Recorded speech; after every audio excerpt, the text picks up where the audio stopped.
நாட்டுக்காக உழைப்பதற்கே அண்ணா பிறந்தார்.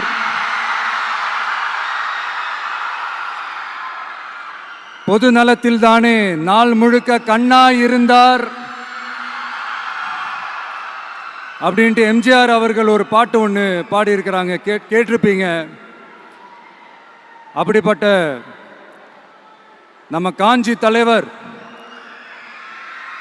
அறிஞர் அண்ணா அவர்கள் பிறந்த மாவட்டம் தான் இந்த காஞ்சிபுரம் மாவட்டம்.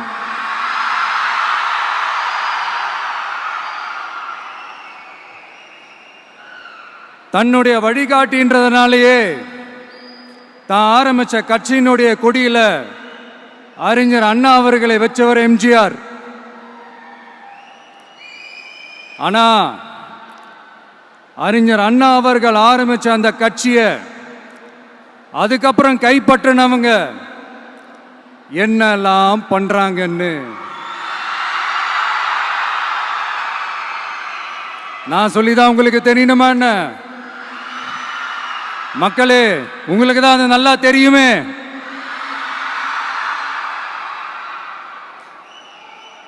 தனிப்பட்ட முறையில் எங்களுக்கும் அவங்களுக்கும் எந்த பிரச்சனையும் கிடையாதுங்க. எந்த வாய்க்கா வரப்பு தகராறுலாம் எதுவுமே கிடையாதுங்க. அப்படியே இருந்தாலும் அது நம்ம கண்டுக்கவே போறது இல்லைங்க. தனிப்பட்ட முறையில் அவங்களுக்கு வேணா நம்ம மேல வன்மத்தோட இருக்கலாங்க. ஆனா நாமெல்லாம் அப்படி கிடையவே கிடையாதுங்க. ஆனா உங்களை என்ன நம்ம எல்லாரையும் பொய் சொல்லி நம்ப வச்சு ஓட்டு போட வச்சு ஏமாத்தினாங்கல்ல,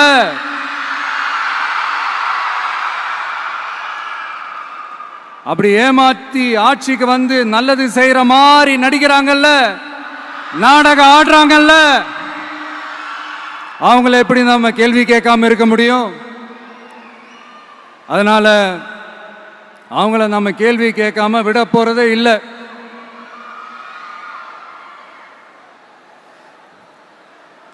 இதை ஏன் நான் காஞ்சிபுரம் மாவட்டத்தில் இருந்து நான் சொல்றேன்னா, தெரிஞ்சோ தெரியாமலோ இந்த மாவட்டத்துக்கும் நமக்கும் ஆட்டோமேட்டிக்காவே ஒரு கனெக்ஷன் ஒன்று ஏற்படுதுங்க.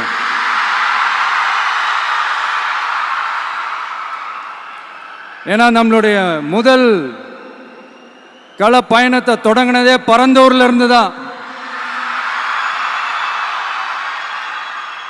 பரந்தூருக்கு போய் அந்த மண்ணில் நின்று அந்த மக்களுக்காக கேள்வி கேட்டதும் இதே அண்ணா அவர்கள் பிறந்த காஞ்சிபுரம் மாவட்டம் தான்.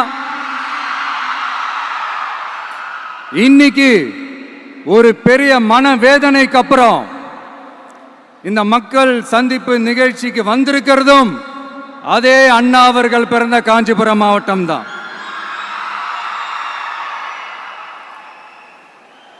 அதனால நமக்கு எல்லாமும் கொடுத்த நம்ம மக்களுக்காக எல்லா நல்லதையும் செய்யணும்.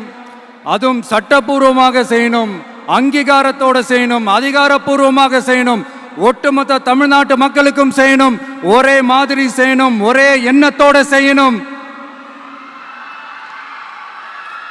அந்த ஒரே லட்சியத்தோட தான் நாம் அரசியலுக்கே வந்திருக்கிறோம். அதனால தான் மக்களிடம் செல் அப்படின்னு சொன்ன அண்ணாவை கையில் எடுத்தோம்.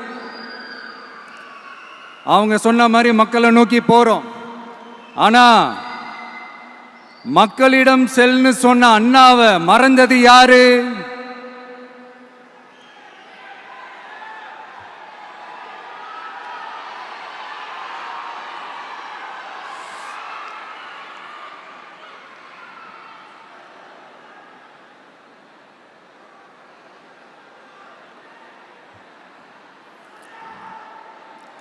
கொள்கையா?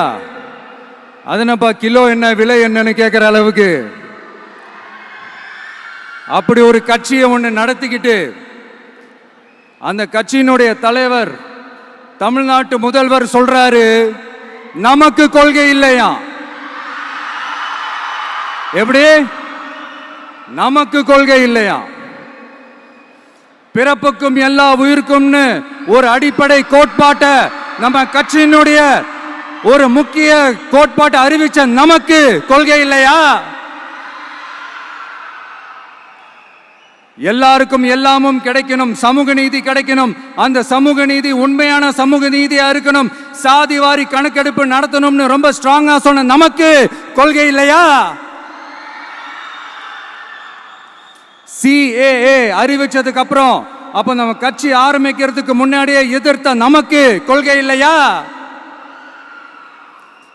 வகுப்பு சட்டத்தை எதிர்த்து உச்ச நீதிமன்றத்துக்கு முதல்ல போன நமக்கு கொள்கை இல்லையா?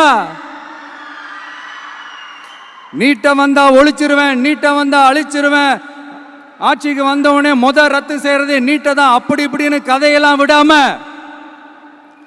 கல்விய மாநில பட்டியல சேர்க்கணும்னு சொன்னதோட மட்டும் இல்லாம அதுக்கு ஒரு இடைக்கால தீர்வை சொன்ன நமக்கு கொள்கை இல்லையா? சமத்துவம் சம வாய்ப்புன்னு ரொம்ப ஸ்ட்ராங்கா சொன்ன நமக்கு கொள்கை இல்லையா? இப்படி கொள்கையை வெறும் பேச்சில் மட்டுமே பேசிக்கிட்டு எல்லா கொள்கையும் அண்டர் கிரவுண்ட்ல அடக்கி வச்சுக்கிட்டு என்னமோ இவங்களுக்கு மட்டும்தான் எல்லா கொள்கையும் குத்தகைக்கு எடுத்த மாதிரி. இவங்க கொள்கையே கொள்ளை தானே. எப்படி? இவங்க கொள்கையே கொள்ளை தானே. இதெல்லாம் மக்களுக்கு யாருக்கும் தெரியாதுன்னு நினைச்சிட்டு இருக்கீங்களா?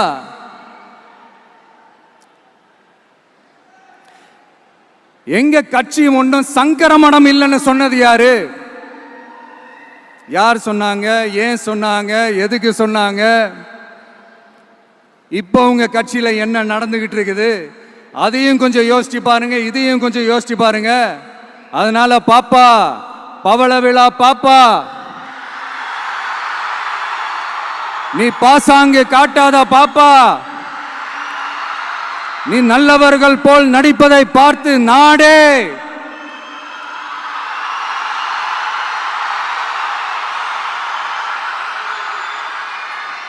பாப்பான்னு சொன்னோம். அப்ப கூட பாத்தீங்கன்னா பாப்பான்றது ரொம்ப ஆசையா பாசமா சாஃப்டா தான் சொன்னோம். அதையே நீங்க அதிர்ச்சியா எடுத்துக்கிட்டீங்கன்னா அதுக்கு நாங்க என்ன பண்றது? அதே நீங்க விமர்சனம்னு சொன்னீங்கன்னா நாங்க என்ன பண்றது? இன்னும் நாங்க விமர்சனம் செய்ய ஸ்டார்ட் பண்ணவே இல்லையே, இன்னும் நாங்க அடிக்க ஸ்டார்ட் பண்ணவே இல்லையே, அதுக்குள்ள அலர்னா எப்படி?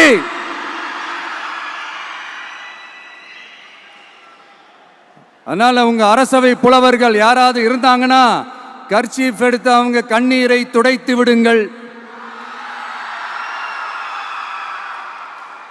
சரி, அது அவங்க பிரச்சனை, அவங்க பார்த்துக்கிட்டோம். நமக்கு எப்பவுமே மக்கள் தாங்க, மக்களுடைய பிரச்சனையை பத்தி பேசுறது தான். இன்னைக்கு நம்ம காஞ்சிபுரம் மாவட்டத்துக்கு வந்திருக்கிறோம். இங்க மக்கள் ஃபேஸ் பண்ற அந்த பிரச்சனையை பத்தி நம்ம பேசி ஆகணும்.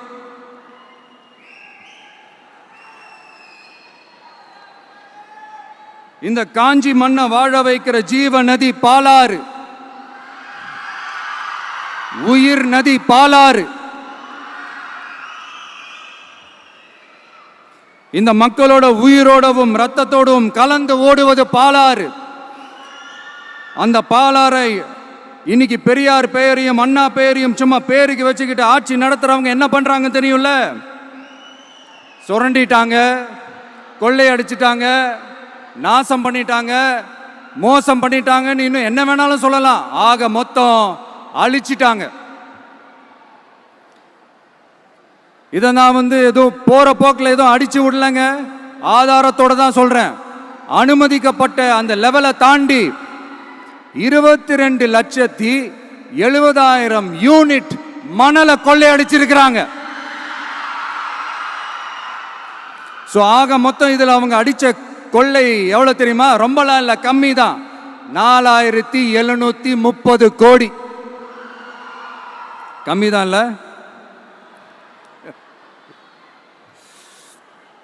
இதுக்கெல்லாம் அவங்க ஆதாரம்லாம் கேட்க முடியாது. ஏன்னா இந்த ஆதாரம்லாம் ஆல்ரெடி கோர்ட்ல இருக்குது, அமலாக்கத்துறை டிபார்ட்மெண்ட்ல இருக்குது. அந்த டிபார்ட்மெண்ட்ல வேலை செஞ்ச சில நல்லவர்கள் அவங்க அடிச்ச அந்த கொள்ளையெல்லாம் தாங்க முடியாம வெளியில சொன்ன அந்த ஆதாரங்கள் இதெல்லாம் சம்பந்தப்பட்டவங்களுக்கு இன்னும் நல்லாவே தெரியும். அதனால இது சம்பந்தமா ஆதாரங்களை கொடுலாம் அவங்க கேட்க முடியாது.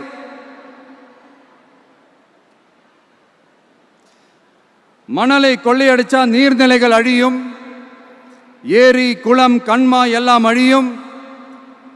இதெல்லாம் அழிஞ்சா விவசாயம் அழியும். விவசாயம் அழிஞ்சு போனா விவசாயிகள் அழிஞ்சிருவாங்க. ஆக மொத்தம் நாம் எல்லாரும் மொத்தமா அழிஞ்சு போக வேண்டியதுதான். இப்படி மேலிருந்து கீழே வரைக்கும் ஒரு கட்சியை சிண்டிகேட் போட்டு கொள்ளையடிக்கிறத கேள்விப்பட்டிருக்கிறீங்களா மக்களே? இதே காஞ்சிபுரத்தோட உலக பெருமை நம்ம பட்டும் கைத்தறி துணியும் அதை தயாரிச்சு கொடுக்கிற கைத்தறி நெசவாளர்களும் தான். காஞ்சிபுரம் பட்டுன்னு சொன்னா உலகத்துக்கே தெரியும். ஆனா அதை தயாரிச்சு கொடுக்கிற நெசவாளர்கள் நிலை என்ன தெரியுமா?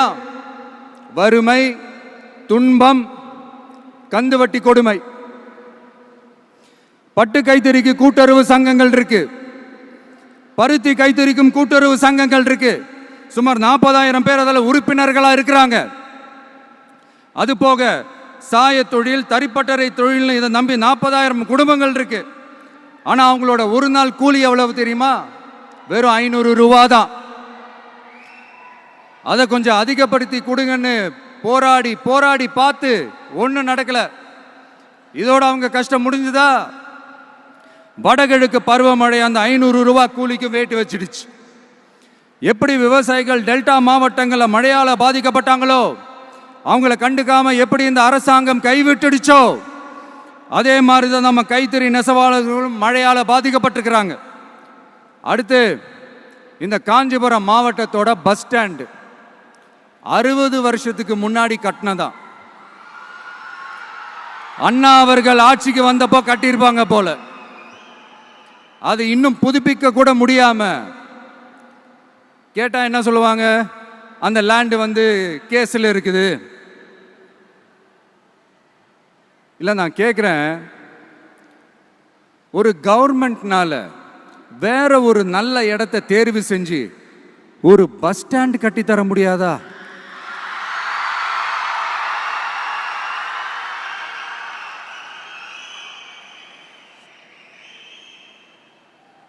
பிரச்சனை என்ன தெரியுமாங்க? அவங்களுக்கு மக்களை பத்தி யோசிக்கிறதுக்கே நேரம் இல்லை. அதுதான் பிரச்சனை.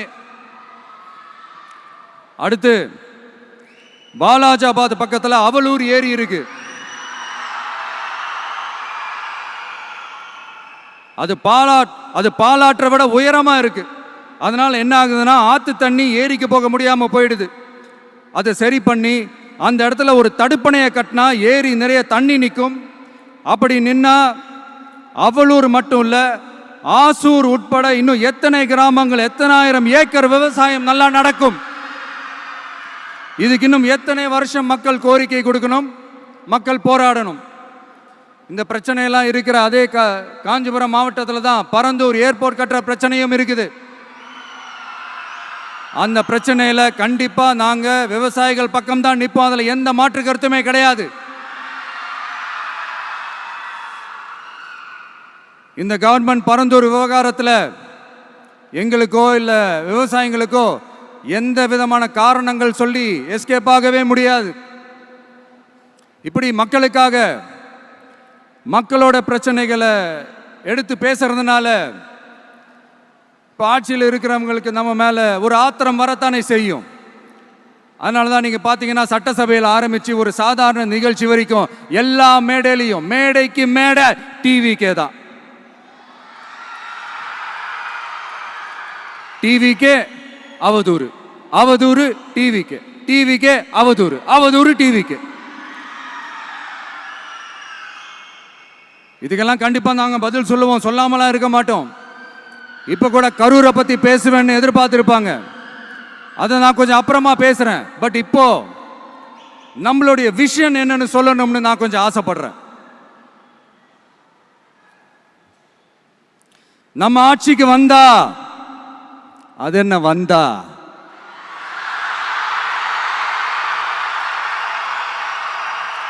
வருவோம். மக்கள் கண்டிப்பா நம்மளை வர வைப்பாங்க. மக்களுக்கான ஆட்சியை மக்களே விரும்பி வர வைக்கத்தானே செய்வாங்க. அப்படி மக்களால் அமைக்கப்பட போற நம்ம ஆட்சியில நம்ம என்ன செய்ய போகிறோன்றது அதுக்கான அந்த தேர்தல் அறிக்கையில் அதுக்கான விளக்கத்தை டெஃபினட்டாக கொடுப்போம். பட் அதுக்கு முன்னாடி ஒரு சின்னதாக லைட்டாக நான் கொஞ்சம் அதை சொல்லணும்னு ஆசைப்படுறேன்.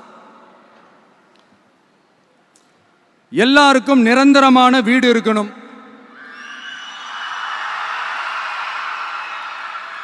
ஒவ்வொரு வீட்டுக்கும் ஒரு மோட்டார் சைக்கிள் வாகனம் உறுதியா இருக்கணும்.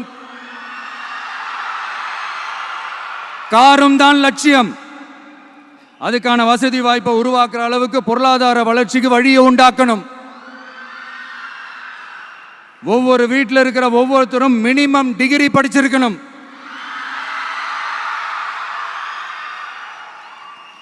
ஒவ்வொரு வீட்லையும் குறைந்தபட்சம் ஒருத்தருக்கு நிரந்தர வருமானம் கிடைக்கணும். அதுக்கான வேலை வாய்ப்பை உருவாக்கணும்.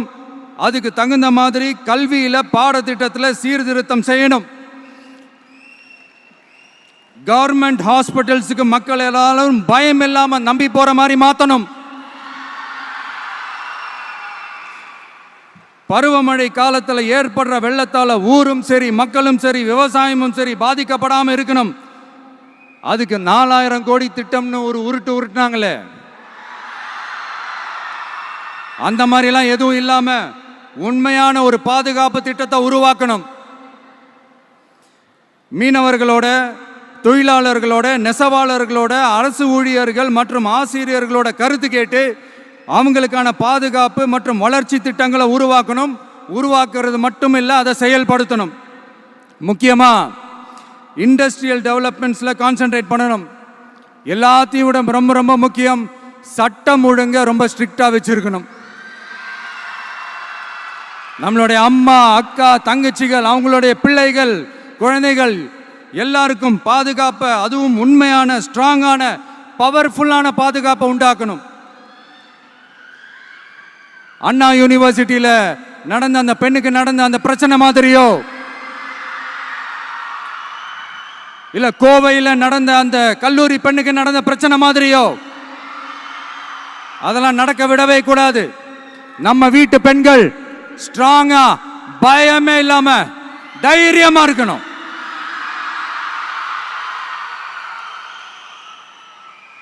இதை எப்படி செயல்படுத்த போறோன்றது முன்னாடி சொன்ன மாதிரி நம்மளுடைய தேர்தல் அறிக்கையில் அதுக்கான விளக்கத்தை ரொம்ப டீட்டெயில்டாக கொடுப்போம். நான் சும்மா மற்றவங்க மாதிரி அவங்கள மாதிரி எல்லாத்தையும் அடிச்சு விட்டுட்டு ஏமாத்துற வேலையெல்லாம் இங்கே கிடையாது நம்ம கிட்ட. நான் மறுபடியும் சொல்றேன், நம்ம அரசியலுக்கு வந்தது உங்களுக்கு நல்லது நல்லது நல்லது மட்டுமே செய்யறது தான்.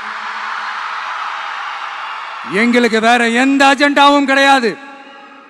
அதனாலதான் பாத்தீங்கன்னா கொள்கை எதிரி யாரு, அரசியல் எதிரி யாருன்னு திட்டவட்டமா சொல்லிட்டு அது வெளியே சொல்லிட்டு களத்துக்கு வந்திருக்கிறோம். அதுல எந்த விதமான குழப்பமோ எந்த விதமான ஊசலாட்டமோ எதுவுமே இருக்க போறதில்ல.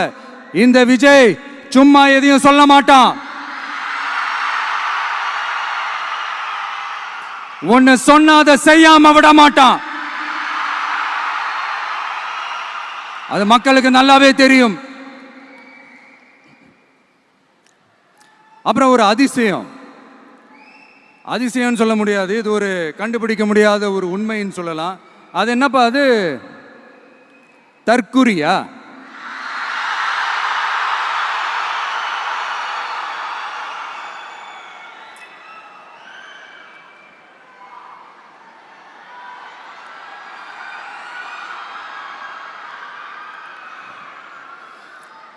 நம்ம டிவிகேக்கு சப்போர்ட் பண்ற கோடிக்கணக்கான லட்சக்கணக்கான மக்கள், நம்மளுடைய நண்பிகள், நம்மளுடைய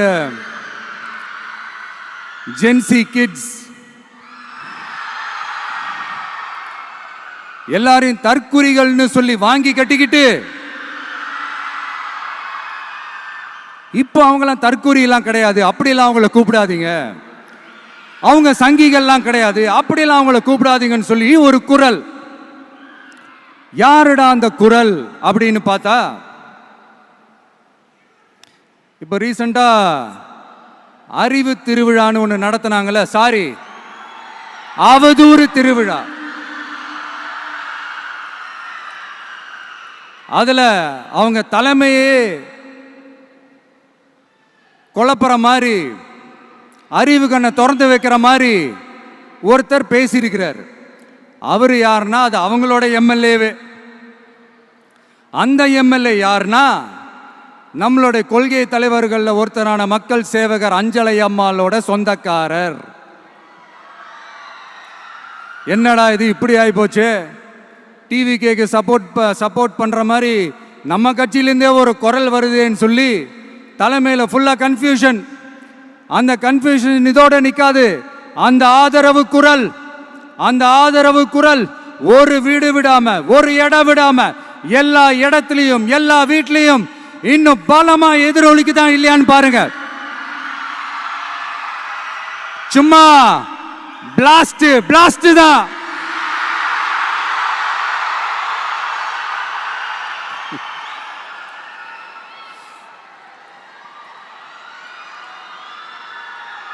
இது இன்னைக்கு நேத்தெல்லாம் நடக்கலைங்க. 1972 நடந்து முடிஞ்சிருச்சு. எப்போ எம்ஜிஆர் அவர்கள் கட்சி ஆரம்பிச்சாங்களோ அப்பவே அது ஒரு கூத்தாடி கட்சி. எப்போ எம்ஜிஆர் அவர்களுக்கு பின்னாடி அத்தனை மக்கள் திரண்டு நின்னாங்களோ அப்பவே அது ஒரு கூத்தாடி கும்பல். நடிகர் கட்சின்னு சொன்ன ஒருத்தர் அதுக்கப்புறம் எம்ஜிஆர் கூடயே போய் சேர்ந்துட்டாரு.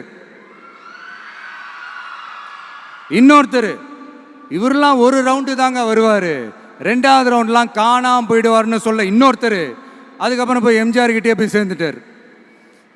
ஸோ இந்த மாதிரி இவங்க 2 பேர் மட்டும் இல்லை, ஒட்டுமொத்த தமிழ்நாட்டு மக்களும் எம்ஜிஆர் அவர்கள் கூட தானே போய் சேர்ந்தாங்க.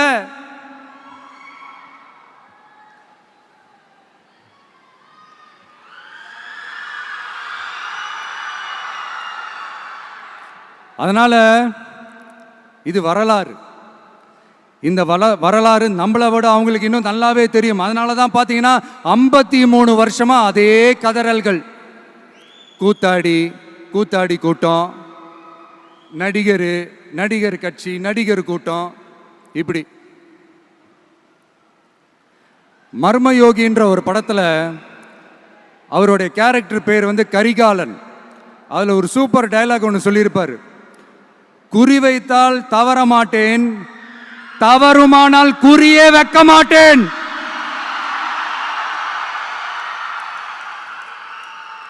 இதெல்லாம் யாருக்கு சொல்றோம், எதுக்கு சொல்றோம்னு புரிய வேண்டியவங்களுக்கு புரிஞ்சா நல்லா இருக்கும்.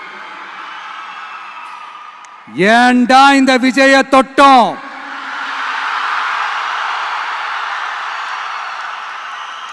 ஏண்டா விஜய் கூட இருக்கிற அந்த மக்களை தொட்டோம் நினைச்சு ஃபீல் பண்ண போறீங்க.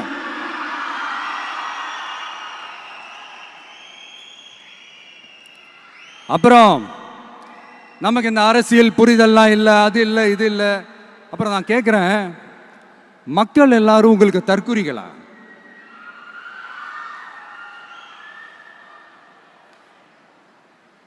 அதே மக்களோட ஓட்டு வாங்க போற நாம தற்குறிகள்னா அப்ப இவ்வளவு நாள் அதே மக்கள் கிட்ட இருந்தானே நீங்க ஓட்டு வாங்கிட்டு இருந்தீங்க. அப்ப நீங்க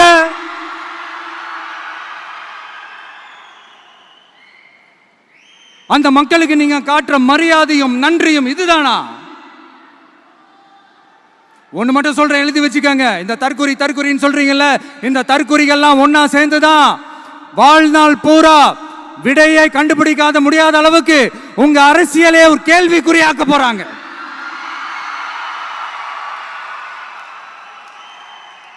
இவங்கெல்லாம் யாரும் இங்க தற்குறிகள்லாம் கிடையாது. இவங்க எல்லாரும் தமிழ்நாட்டு அரசியலோட ஆச்சரியக்குறி. இவங்க எல்லாரும் தமிழ்நாட்டு அரசியலோட அந்த மாற்றத்திற்கான அறிகுறி. சும்மா லாஜிக்கே இல்லாம தற்குறி.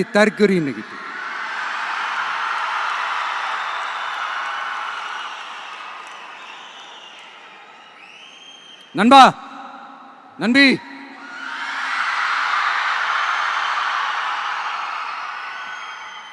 எல்லா மேடையிலும் ரிப்பீட்டடா ஒரு விஷயம் நான் சொல்லுவேன்ல, இப்ப நீங்க சொல்லுங்க.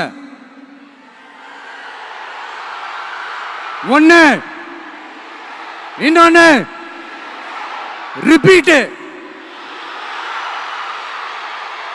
ஒண்ணு. இன்னொன்னு, இந்த போட்டி எப்படி இருக்க போகுதுன்னா, மக்களோட மக்களா நிக்கிற நமக்காக மக்களே டிசைட் பண்ணி போறாங்க. My dear sir, my dear uncle,